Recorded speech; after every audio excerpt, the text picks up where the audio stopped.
Hello guys, कैसे हैं आप सब लोग। आई होप आप सभी अच्छे होंगे। I am your friend your teacher Nisha Sharma from achievers academy. स्वागत है आप सबका मेरे चैनल पे अगेन। गाइस, मैं आपको इंग्लिश पेडागोजी करवा रही थी, जिसमें मैंने आपको 7 कॉन्सेप्चुअल वीडियो करवाई थी और एक प्रैक्टिस सेट करवाया था। आज उसी सीरीज को आगे बढ़ाते हुए मैं आपको दूसरा प्रैक्टिस सेट जो है करवाने जा रही हूँ। जो बच्चे मेरे चैनल से नए जुड़े हैं तो मैं बता देती हूँ, मेरा चैनल डेडिकेटेड है स्पेशल टीचिंग एग्जाम्स को। तो मैं कहूँगी जिनको टीचिंग की अच्छी वाली तैयारी करनी है, आपको हर सब्जेक्ट मिलेगा, साइकोलॉजी, हिस्ट्री, हिंदी, इंग्लिश, जो भी एग्जाम में होता है। साइकोलॉजी मेरा फेवरेट मेन सब्जेक्ट है, तो आप मुझसे जुड़ें तो आपको काफ़ी हेल्पफुल रहेगा। बट कंपल्शन नहीं है, अच्छा लगे तो जुड़िए, लाइक कीजिए, शेयर कीजिए, सब्सक्राइब कीजिए। So let we start. Question number 42, 40 के आसपास क्वेश्चन हम पहले कर चुके थे। मैं वो क्वेश्चन डील कर रही हूँ जो मैंने 7 कॉन्सेप्ट्स में करवाए हैं, उनसे आगे।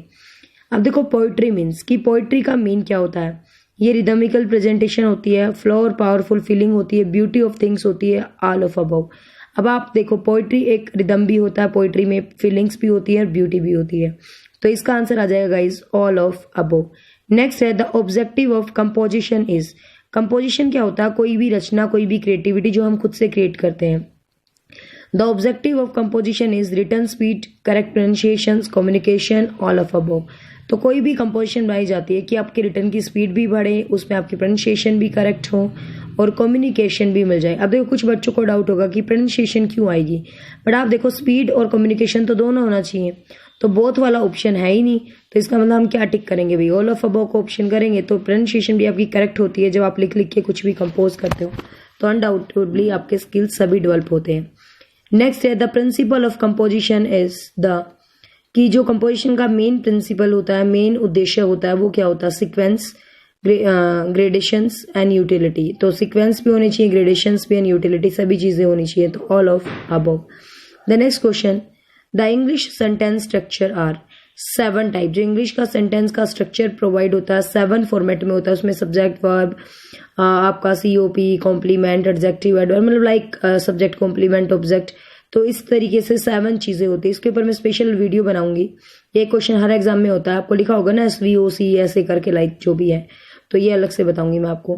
Teaching of pros include. अब प्रोज में ऐसे होता है, स्टोरी होता है, बायोग्राफीज होती हैं, नॉवेल्स होते हैं, मैंने पहले बताया था। तो ऑल ऑफ अबव।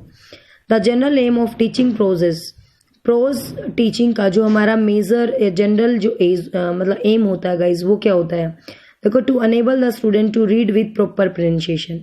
हम अनेबल्स करते हैं स्टूडेंट को कि वो एक अच्छी प्रोनाउंसिएशन से रीड करे। To enable student to answer question based on lesson, lesson based question answer करें, ये भी ठीक है। वोकैबुलरी तो हमेशा इंप्रूव होएगी जब आप कुछ भी प्रोज कुछ भी टीच करोगे इंग्लिश का। तो इसका आंसर भी गाइज बन जाएगा ऑल ऑफ अबव। नेक्स्ट है translation is the best way to. Translation किसके लिए अच्छा होता है? राइटिंग को इंप्रूव करने के लिए, इंप्रूव रीडिंग, इंप्रूव लर्निंग। तो देखो, ट्रांसलेट कर रहे हैं तो राइटिंग भी इंप्रूव होएगी, रीडिंग भी एंड लर्निंग भी। तो all of above. Poetry teaching doesn't involve. Poetry की जो टीचिंग होती है उसमें क्या नहीं होता? Model recite, imitation, recitations, comprehension questions and pronunciation drill. अब देखो, जब हम पोइट्री टीच करते हैं तो मॉडल, इमिटेशन, इमिटेट तो हमेशा बच्चे करते हैं, कॉम्प्रीहेंसिव भी होती है, लेकिन प्रोनाउंसिएशन इतनी महत्व नहीं होती, क्योंकि पोइट्री का अपना अपना लय होता है, अपना अपना लिरिक होता है, तो कोई कैसे भी प्रोनाउंस किए, it doesn't matter. Aim of languages. तो लैंग्वेज का एम क्या होता है? Speech, research, communication, none of above. तो यू नो वेल, लैंग्वेज का फर्स्ट जो एम होता है guys, you know well, it's a communication. तो C is the right answer.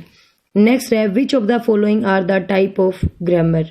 तो ये लेसन तो मैं अपनी वीडियो 3 जो इंग्लिश पेडागोजी की पार्ट 3 है गाइज, उसमें मैंने बहुत डिटेल से आपको ये करवाया, ग्रामर के टाइप और ग्रामर के methods.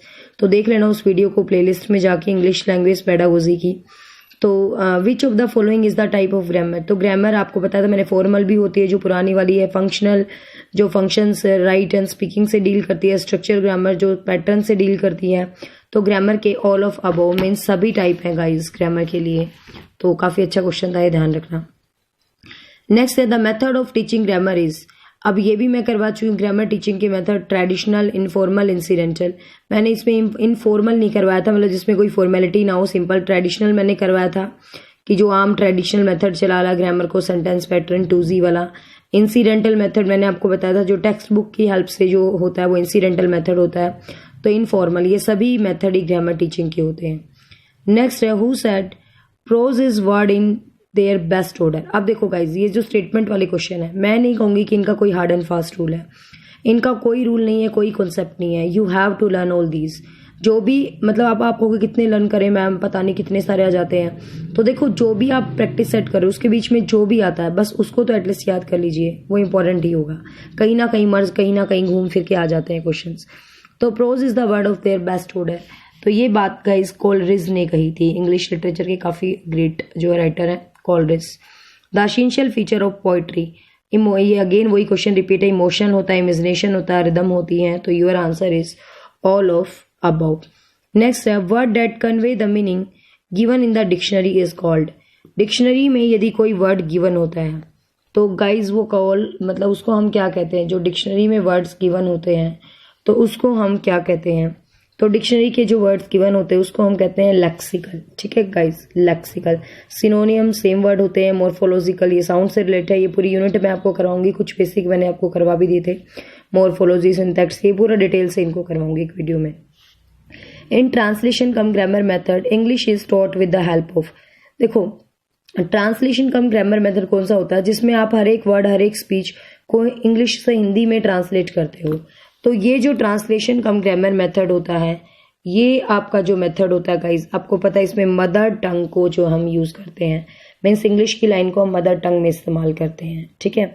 Two kinds of vocabularies, active and passive vocabulary. Active vocabulary जो डेली यूज में हेल्प करती है, पैसिव वोकेबलरी जो ट्रेडिशनल सा वोकैब पोर्शन है लर्न करने के लिए हमें। तो ये दो टाइप से होती है वोकेबलरी। नेक्स्ट है central university of foreign language, CUFL is situated at. Central university, ये याद करना आपको क्वेश्चन, हैदराबाद में है ये, लैंग्वेज के लिए, फॉरेन लैंग्वेज की जो यूनिवर्सिटी है it's in Hyderabad. Which of the following 8 can be use providing knowledge of phonetics. देखो फोनेटिक्स होता है स्टडी ऑफ साउंड्स, साउंड्स जो होती हैं फोनेटिक्स के अंदर आती हैं। तो tape record, lingua phone record. देखो लिंग्वा फोन बहुत इंपॉर्टेंट है, काफी बार पूछा जाता है। लिंग्वा फोन वो होता है जिसे हम हेडफोन की तरह कान पे लगा लेते हैं, उसमें साउंड्स को इम्प्रूव किया जाता है। Tape recorder, all of above. तो you have to remember all of above. Next है which skill can be develop in a language laboratory. Language laboratory में क्या स्किल डेवलप होता है, स्पीकिंग, लिसनिंग या दोनों। अब देखो language laboratory is a place जहां पे आपको साउंड सिखाई जाती है, बोलना सिखाया जाता है। तो यू नो स्पीकिंग कब आती है, जब आप लिसनिंग करोगे। तो listening and speaking both are important in language laboratory. Skills होते हैं ना 4, मैंने अपने फर्स्ट पार्ट में बहुत डिटेल से करवाए थे, listening, speaking, reading and writing. पक्का क्वेश्चन आएगा गाइज यहाँ से। फर्स्ट पार्ट आपने इसका देख लिया ना, ये लगा लो 2 नंबर पक्के हैं पेडागोजी के, जो मैंने कॉन्सेप्ट का फर्स्ट पार्ट करवा रखा है, इंग्लिश लैंग्वेज पेडागोजी वाली हेडिंग का। नेक्स्ट है the rule of teaching grammar at junior stage.